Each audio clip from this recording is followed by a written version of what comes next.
देखिए, जातीय जनगणना जारी हुई ज़रूर हुई है, लेकिन हम लोग के समुदाय को मांझे मुसहर भूंइया परिवार को 2 कोड में विभक्त कर दिया गया है।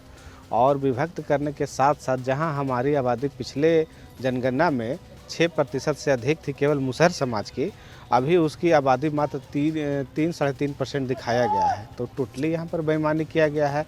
तो ऐसा लग रहा है कि जैसे हड़बड़ी में कोई भी चीज़ को रिपोर्ट को पेश कर दिया गया है।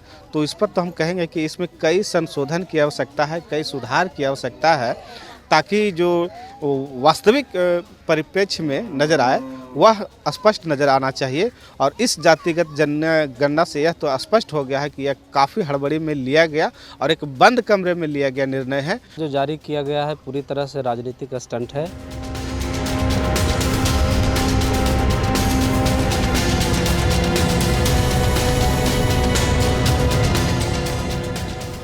देखिए, जातीय जनगणना जारी हुई ज़रूर हुई है, लेकिन हम लोग के समुदाय को मांझे मुसहर भूंइया परिवार को 2 कोड में विभक्त कर दिया गया है।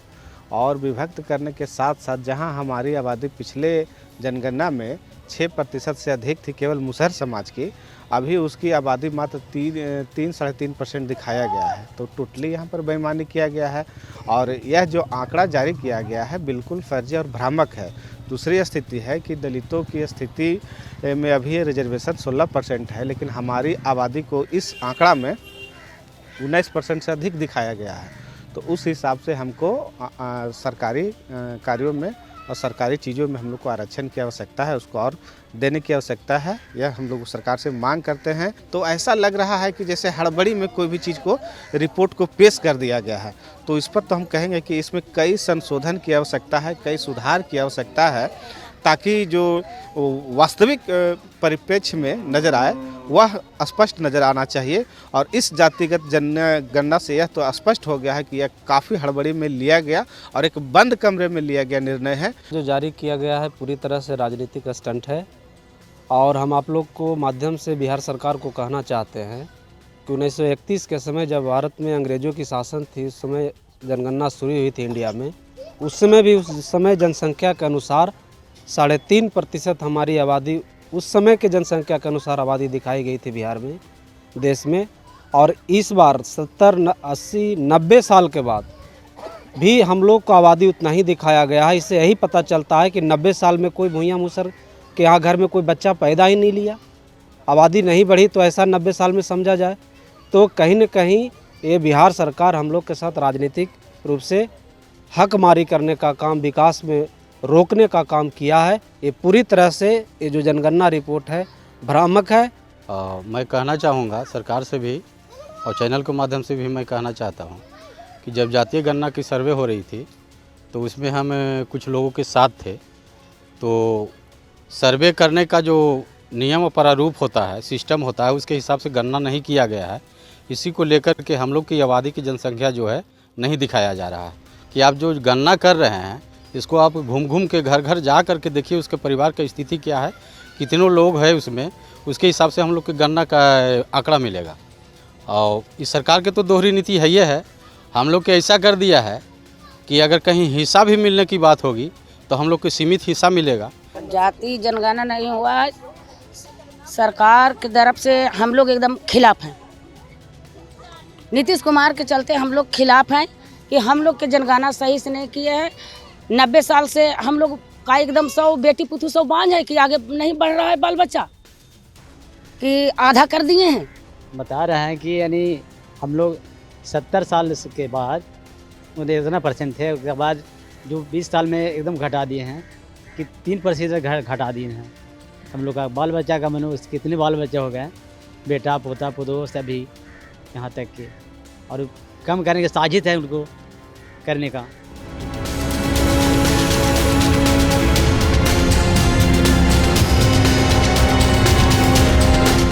सरकार बोलने किया है कि उतना हिस्सादारी है तो सरकार देगी।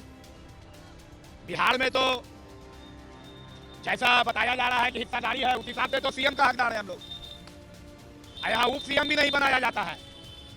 तो भागीदारी हो या जो हो, हम लोग बिहारी हैं, जात पात से भी हम लोग दूर रहना चाहते हैं। हम लोग जात पात पर राजनीति नहीं करना चाहते हैं। हम लोग हिस्सादारी की बात है, जो सरकार बोला है कि हिस्साधारी मिलेगा, मिलना चाहिए। हिस्साधारी में कि मेरे एमपी का टिकट मिलना चाहिए। कम से कम ये लोग हाउस में जाके आवाज उठाएंगे। कम से कम हमारे आपको 543 सीट है लगभग, उसमें से 50-60 सीट हम लोग को होना चाहिए। अभी तक नहीं मिला है। 17% संख्या अच्छी बात है और बेहतर है कि मुसलमानों के जो अभी हालात, चाहे वो शिक्षा के हालात हो, सबसे बदतर है। सरकार जो खुद कह रही है जो जितना परसेंट में है, जिसके हालात अच्छे होंगे, जैसे होंगे बुरे होंगे, तो उसको बेहतर से देखा जाएगा। अब तो सरकार को पता चल रही है किसका कितना संख्या है। ये जात धर्म की लड़ाई नहीं होनी चाहिए। सबसे हमारा मुल्क देश आगे किससे बढ़ेगा, सब धर्म को ये सोचना चाहिए कि हमारा देश आगे बढ़े। और जिसकी बुरी स्थिति है, चाहे वो नौकरी में हालात में हो, चाहे शिक्षा के आलम में हो, किसी भी स्थिति में सब सरकार का ये जिम्मेदारी है तो हर कौम को एक साथ लेकर चले, हर एकजुट कर लेकर चले। और सबसे ज़्यादा जो आज मुसलमानों की शिक्षा में बद से बदतर जिंदगी है, इसलिए मुसलमानों से भी अपील है कि आप अपने बच्चों पर पढ़ाई पर ज़्यादा ध्यान दें। कि हमारा हिस्सेदारी अब 17% है, तो हर चीज़ में हमारा हिस्सेदारी होना चाहिए। हमारा MLA नहीं है, हमारा MP नहीं है, और शिक्षा में हमारी हालात देखा जाए तो सबसे ज़्यादा बुरा है।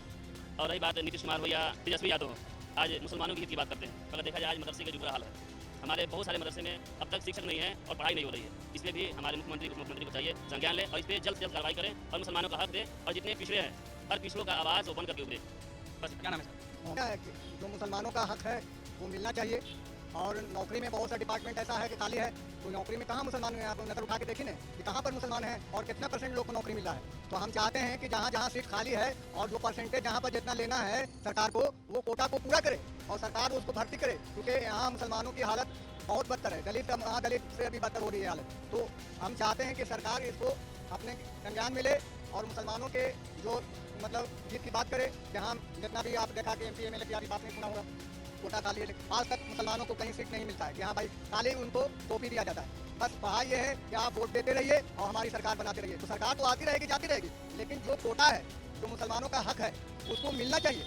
और मैं सरकार से फिर एक बार कहता हूँ, लालू यादव हूँ की सरकार हो चाहे नीतीश कुमार की सरकार हो, हम उससे सरकार से कोई लेना देना नहीं। जो मुस्लिम कोटा आपने OBC के नाम पे जो जितने लोग ठग बैठे हुए हैं, वो हम ठग आने वाले अब नहीं हैं। हम अब मैदान में खुल के आने वाले हैं। जब तक ठगा तो ठगा, लेकिन अब मुसलमान बिहार का ठगाने वाला नहीं है। अब अपना हक के लिए उस सड़कों पे अपना खड़ा हो गया, अधिकार के लिए अपनी लड़ाई लड़ेगा।